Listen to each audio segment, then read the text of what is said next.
If you want to turn again then to Micah chapter 4, the theme of what we're looking at here tonight is that Jesus himself is your peace. Last time we looked at Micah chapters 1 to 2. I said that the prophets take a bit more work than in some other parts of the Bible.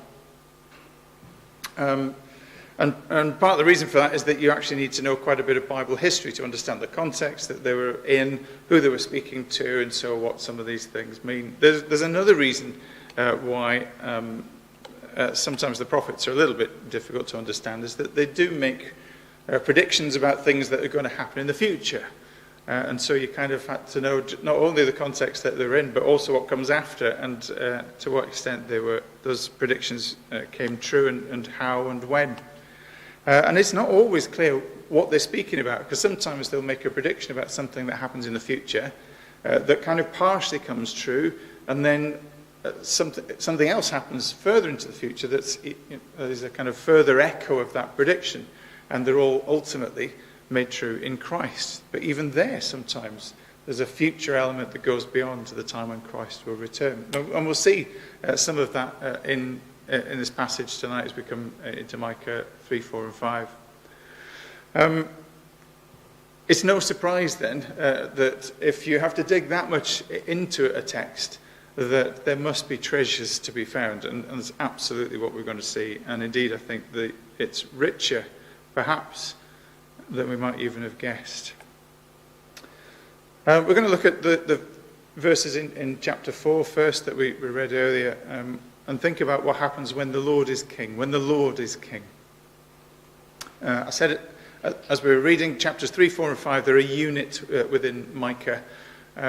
You can see that simply because Micah chapter 3 verse 1 begins, "Listen, you leaders of Israel." And that word listen or hear is at the start of chapter 1, start of chapter 3, start of chapter 6. And that's a kind of marker that says there are these three sections. Although even though there are these three sections, even within each one, there's clearly a number of writings that are brought together. So Micah didn't just sit down and write, "I'm going to write a book today." Actually, they're kind of collections of things that were said over a period of time and brought together into these three sections. So we still need to do a little bit of work. Chapter 3 was about the moral bankruptcy, which we didn't read. The moral bankruptcy of Israel. And within that, there are groups that are really highlighted and exposed. So there's the leaders first are singled out. The very people, of course, who were supposed to care for God's people. They were to shepherd God's people. But instead of shepherding them, they fleeced them. It was horrendous. And they were certainly not the shepherds they were supposed to be. And even so, even though they were all doing that, these leaders expected everything still to be fine. Well, we're leaders over God's people, so what can possibly go wrong? God will look after us, and he'll look after the people, and everything's fine. They were completely wrong, obviously. So you had the leaders are singled out, and then there's a few verses later it talks about the false prophets. They're also singled out for judgment. They made stuff up, basically, to anybody who'd give them money. And so God says, look, your visions are going to be completely cut off. You're not going to have any truth to tell. God's going to be silent to them. So the leaders and the prophets are cut off. The political and religious leaders, and therefore in that environment, the cultural leaders are all cut off. They've all been abusing and misleading the people of God who have been under their care.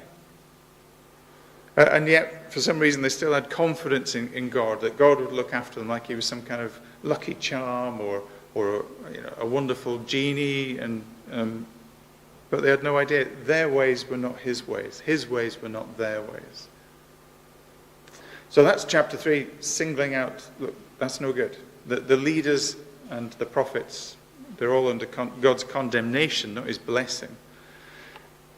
So, okay, well, if they don't know how to run a country, what would it be like if God was king? And that's what chapter 4 gives us. We get a picture of life under God's reign. And in fact, not just what would it be like, but what will it be like? Chapter 4, verse 1, let me read that again. In the last days, the mountain of the Lord's house will be the highest of all, the most important place on earth. It will be raised above all other hills, and people from all over the world will stream there to worship. Now, as you read these verses, it paints a picture of the future that is somewhat different from where we are today. And it's not clear when it's going to be. For some people, it has this idea of a millennial age, and for other people, maybe it's the new creation. Either way, whenever this is going to be, we're not there yet. That's clear. So Micah's making some predictions that are yet to be fulfilled. Worldwide peace, where swords are fashioned to plowshares. We're not quite there, are we? Hardly. So some of this is yet to come. But he talks there about the mountain. The mountain of the Lord's house will be highest over all. And that is particularly important. That's a really strong Bible image and a really important thing. As you read through the Bible, watch out for mountains. In the ancient Near East, the Bible lands and those neighboring countries, the deities, gods, were meant to live on top of hills and mountains. You have these high places that people will go and worship at. And so if the gods are on top of mountains, the sea is a place of chaos and death. And the whole of the cosmos has this range from chaos and death through to where humanity live, up to where the gods are on top of the mountains. That's a kind of ancient Near East image of the world. And the Bible absolutely uses that imagery very helpfully, very powerfully, over and over. It's a strong image that's not unique to the Bible. It's used a lot in that community, those neighboring countries. But the Bible certainly uses it very, very well. So the Exodus is a really helpful example, where God brings his people up from the chaos of the sea, from the grave, from death even, and in slavery, through the grave, up through the chaos of the sea, onto dry land. Where to? To a mountain where he dwells. And you couldn't even approach him. Only one or two ever got onto that mountain while God was above it. Of course, he then descended on the tabernacle when they built the tabernacle. The tabernacle was a weird structure, actually. It was very tall. But wherever you were in the camp, you would have seen the tabernacle in the middle, because it was very, very tall. The reason for that, of course, it was a mobile mountain, because God dwells on his holy mountain. The temple, ultimately in Jerusalem, was built on a hill, God's holy mountain. You read that so often in the Psalms and in the prophets. Who can ascend the mountain of the Lord? It's a psalm question. It's all built on that imagery. And it's no small thing that Jesus then calms the storm, calms the sea, calms chaos and death. This mountain imagery goes through the Bible so much. The writer to the Hebrews makes a lot of it in Hebrews chapter 12. Ezekiel really it makes a lot of this massive mountain that will one day appear, and God will be on top of it. It's this strong imagery. Of course, you have the Mount of Transfiguration, where God appeared to his people. It's a huge thing. So when he says here, in the last days, the mountain of the Lord's house will be highest over all, he's saying, look, forget all those other mountains and bits and pieces with your toy gods and your other kings and leaders. When God reigns, he reigns the world. He reigns the earth. That's the image that we're being given. He's comparing God's reign with the pathetic, twisted rule of all other leaders and prophets, especially those kind of that you just read about in chapter 3. God will have a global, political, religious, cultural dominance. That's who and what he is and what he'll have. And one day every eye will see. It's a big picture, isn't it? It's a really big picture. And people will come. Verse 2, people from many nations will come and say, come, let us go up the mountain of the Lord, to the house of Jacob's God. There he will teach us his ways, and we will walk in his paths. For the Lord's teaching will go out from Zion. His word will go out from Jerusalem. Why will people approach him? Why will they come to him? Well, it won't be for the coffee or the music or the ambience or the lighting or any of those. They're going to come to him. It's his word that they'll come to hear. It's small wonder that the devil works so hard to twist God's words and to undermine the authority of the Bible and to erode your trust. It's also alarming just to ponder for a moment your own personal lack of appetite for the word if a love for that word characterizes God's reign. When God gathers his people together, they love to hear his word. That ought to characterize you and me then. Verse 3, the Lord will mediate between peoples and settle disputes between strong nations far away. They'll hammer their swords into plowshares and their spears into pruning hooks. Nation will no longer fight against nation, nor train for war anymore. Where it says mediate there, the word is literally judge. He will judge between peoples, but not in a punitive sense. Like he'll sit on his throne and make right judgments about how things should be. He'll bring justness. He'll bring righteousness. He'll put things right. That's what the sense of the word. When everything is under God's rule, there'll be no more wrongs to right. He'll put everything right. So there'll be no need for war or vengeance or retaliation. So swords will become plowshares and tanks will be stripped down and made into tractors. A wonderful image. That's what it's like when God rules the earth for all to see. Now those words about hammer their swords into plowshares and so on, you'll see exactly the same words in Isaiah chapter 2.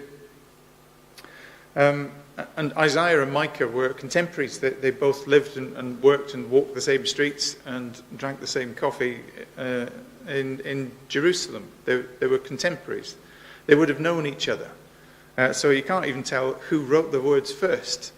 And obviously it doesn't really matter. So it's not a surprise to see them both use these phrases.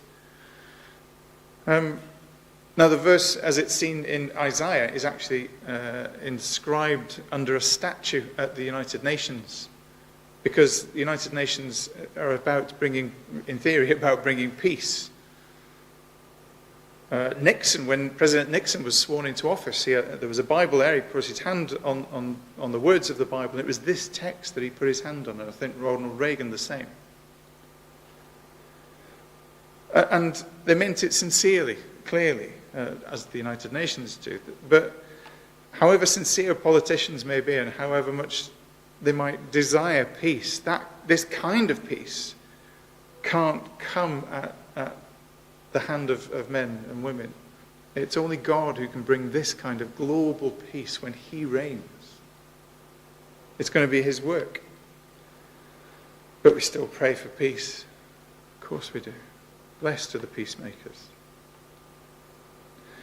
But all of that's really kind of big stuff, isn't it? But verse 4 kind of brings it to you and me. It brings it to a very personal level. Verse 4, everyone will live in peace and prosperity, enjoying their own grapevines and fig trees, for there will be nothing to fear. The Lord of heaven's armies has made this promise. Right? You know what it's like to have a good day? We all have bad days. We do all hopefully have good days as well. A day when everything's done. Nobody needs anything from you. There's no chores to do. You can just rest. Everything's okay. It may be a time on holiday where there's even no phone signal or anything. You're just, well, okay, I have nothing to do but just rest. Everything's right. We don't get many of those days, do we? But we get those days. A day when everything is put right, even if it's only brief, because things catch up and holidays come to an end and all that kind of stuff. But what he's saying here is, look, when the world is put right, you will be as well. Your world will be put right. When the world is put right, verse 3, each of us will experience that personally. You will be put right. That's what verse 4 is saying. And it's such an important thing. We'll come back to that thought in a second. But there's an obvious thing we need to address first, which is the question, it all sounds like pie in the sky, doesn't it? It's jam tomorrow. Things are going to be okay. There'll be a time when there's world peace and everything will be great. But for now, oh well, crack on, lads. It's not all just jam tomorrow. Obviously, in its fullness, yes. But the truth is, the kingdom of heaven isn't a place. It's a reign. With Christ as our king, where he reigns, there is the kingdom of heaven. Wherever anybody bends the knee to King Jesus, that is where the kingdom of heaven is. When you go abroad, sometimes people like to take Yorkshire tea or Jaffa cakes or whatever it is, a taste of home. Wherever you are, well, we've got this little corner of England right here, right where I am. As you live out your Christian life, that's where the kingdom of heaven is there, in you, as you bend your knee to Jesus. And you might not experience the perfect world of verses 1 to 4, but you can taste it wherever you are. Because verse 5, though the nations around us follow their idols, we will follow the Lord our God forever and ever. And we want that, don't we? We want to grasp that. Before we can really take hold of that, we need Christmas first. So we're going to go to Micah chapter 5 and think about the king from Bethlehem. The king from Bethlehem. Because we're certainly not there in chapter 4 just yet. We're not experiencing what's going on in chapter 4 just yet. And Micah's readers obviously were either, and in fact they were told, you're not about to be. That's in the future. You're not going to experience that just yet. And in the rest of chapter 4, they're actually told they're going to go into exile in Babylon. And things are going to be bad. And at Micah's time, that was 100 years in future. You could have said to him, he could reasonably have said, Babylon? What are you talking about, Babylon? Assyria's the problem. But he was pointing so far into the future that it was beyond living experience for them. Things were going to get much, much worse before it got better. And then that's the message of the rest of chapter 4. And then you come to chapter 5, and there's this image of God's people under siege and Jerusalem under attack. As of course it was in the time of the Babylonian invasion. This time, the answer is really surprising. Verse 2, but you, O Bethlehem Ephrathah, are only a small village among all the people of Judah, yet a ruler of Israel, whose origins are in distant past, will come to you on my behalf. You might remember there were some wise men visited King Herod asking about a king to be born in Jerusalem. Matthew chapter 2, King Herod was deeply disturbed when he heard this, as was everyone in Jerusalem. He called a meeting of the leading priests and teachers of religious law and asked, where is the Messiah supposed to be born? In Bethlehem in Judea, they said, for this is what the prophet wrote. And then they quote Micah chapter 5, verse 2 that we just read there. Bethlehem was nothing. It was a spit of a village. There's lists of towns in the Old Testament, and Bethlehem doesn't even get mentioned. It's so small, it's so insignificant. And so, why on earth would God choose there for this promise, this ruler to come from? Why not Jerusalem? Jerusalem would be the obvious place. It's the capital city. It's where the other kings live. It's home to the temple. It's the obvious place to go. The mountain of the Lord and all that stuff. But God often produces wonders and miracles out of weakness, doesn't he? Your weakness and mine, everybody's weakness. And Bethlehem was a nothing kind of nowhere place for God to be doing this amazing thing. And of course, as you go back in history from Micah's time, to ancient days, it was the home to a young shepherd boy who was the least among his brothers, who ended up being the anointed King David. And this ruler in Micah's time, whose origins are in distant past, taking us back to David, had to be from Bethlehem because he was as much a fruit of the promise to David as he was a son of David. Because there was a promise made to David in 2 Samuel 7 that there would be one who would follow in his line, who would rule over God's people forever and ever. And it won't just be, another in all of David's descendants. They're a right mixed bunch. They're mostly not very good.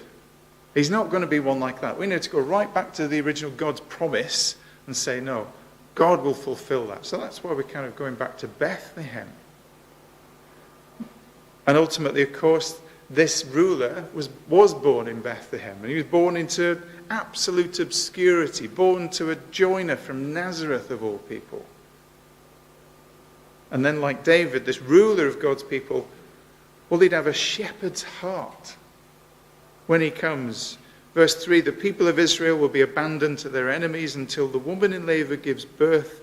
Then at last his fellow countrymen will return from exile to their own land, and he will stand to lead his flock with the Lord's strength, in the majesty of the name of the Lord his God. Then his people will live there undisturbed, for he will be highly honored around the world, and he will be the source of peace. See, all his people will be one flock, and the shepherd, he'll stand, and his flock will sit. His people will live there undisturbed. Literally, they will sit. As the shepherd stands, what's he going to do? He's going to lead his people to calm waters, to green pastures, and they'll rest, secure in peace. And when it says he will be the source of peace, literally, he will be their peace. This shepherd coming from Bethlehem to rule over God's people is their peace. So, you can pull all of this stuff together. Jesus is your peace. If there's no other phrase that you kind of leave with today, Jesus is your peace. Because what we've got from everything we've seen is we've got three things to pull together. The first is this thought that God will one day bring peace to the earth, where weapons are going to be turned into farm tools. No more war, no more fighting, and everything made right. And that peace can be sampled now. That's what we saw in chapter 4. The second thing, when that happens, it will bring peace to all God's people. Everything will be made right for you personally. So he will bring ultimate peace to the whole world. He will bring peace to you personally. And the third thing to pull in is that all of that is bound with the birth of a child 2,000 years ago in Bethlehem, in David's line, a child of promise who will save his people from their sins, whose kingdom will never end. Jesus is the one who is your peace. He's the one who fixes you. He's the one who became broken so that you can become whole. He became Son of Man so that you can become child of God. We all like sheep went astray, and the Lord laid on Christ the iniquity of us all. And you can know that peace. What will that peace really feel like? What does it mean to sample that peace now? It's nice to think about this stuff in the future, but what about now? As in right now. When I went to the Northwest Gospel Partnership conference a few weeks ago, Ray Altland spoke on this very thing and gave some very helpful thoughts that I share with you now. He mentioned that Jesus made an astonishing promise to his disciples. He said, I go to prepare a room for you. In my Father's house are many rooms, and I go to prepare a place for you. Which is stunning, really. So if you go on holiday and you stay somewhere and you go into a room and you're kind of looking around, you think, this is okay, this is quite nice. Where's the plugs? Oh, there's no biscuits. It's okay. You move into a new house and it's kind of, you're so excited. This is the new chapter in your life and all that. Of course, those carpets will have to go and I need to change, oh my word, that needs to go. And to make it yourself. But Jesus says, no, I go to prepare a place for you. He knows you.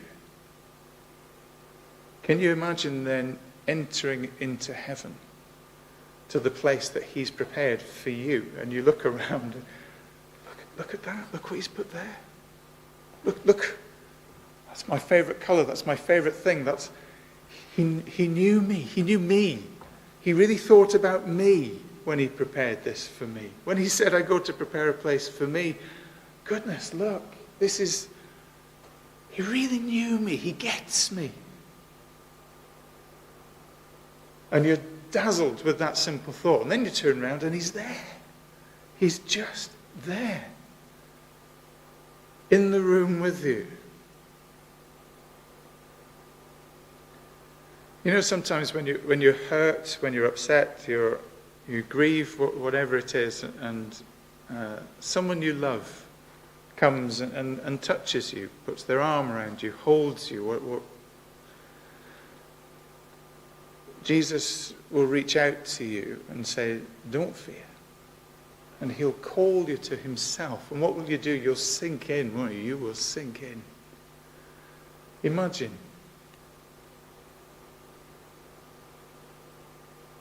And you won't need words. You'll just be with him.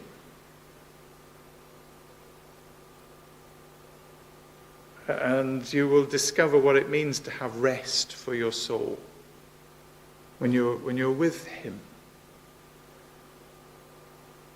And every anxiety you ever had will just seep out like tears. Every worry, every hurt, every grief, every offense against him, they'll just seep away. They'll be gone. And when all of that's gone, what are you left with? You're just him. He is all you need. He is your peace. Simply to be with him. And he will fix you. I have to say, I've thought about that a lot over the past few weeks. And in doing so, my own appetite for Christ himself just grows and grows. But as you think of him in those terms, as one who will fix all things, including you and all the brokenness and twistedness that's in you, he will fix the lot. It'll all just go. And all you're left with is just him. He is heaven. You don't need anything or anyone else. As you meditate on him, spend time with him, that is sampling heaven. And as you do that, he's fixing you now. And pains and worries and anxieties, they're still there, but they're different. They're different when you walk with him.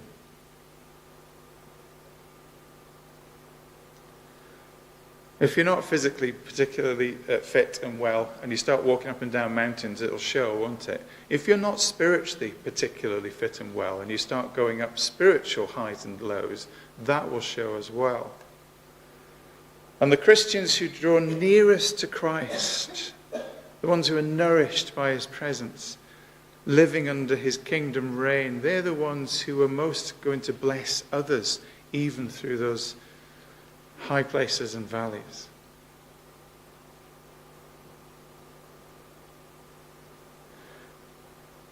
Verse 7, he says, the remnant left in Israel will take their place among the nations. That's what we're doing. They'll be like dew sent by the Lord, or like rain falling on the grass, which no one can hold back and no one can restrain. Those who most reflect the peace of Christ in their hearts and minds. You'll be like refreshing dew, refreshing the people around you. They like to be with you because you have a different quality to the other people that they know. And then verse 8, those same people, the remnant of Israel, will take their place among the nations. That's what we do. They'll be like a lion among the animals of the forest, like a strong young lion among the flocks of sheep and goats, pouncing and tearing as they go with no rescue in sight. Because those most confident of Christ's help in this life are going to move confidently for him. They're going to just speak about him. Trust him for strength. And if somebody wonders, where do you get your confidence? Where do you get your hope? Why is it that you can face these things when other people can't? Let me tell you about the peace that's in my heart. His name is Jesus. Jesus, your King, is one day going to reign in perfect peace across the whole earth.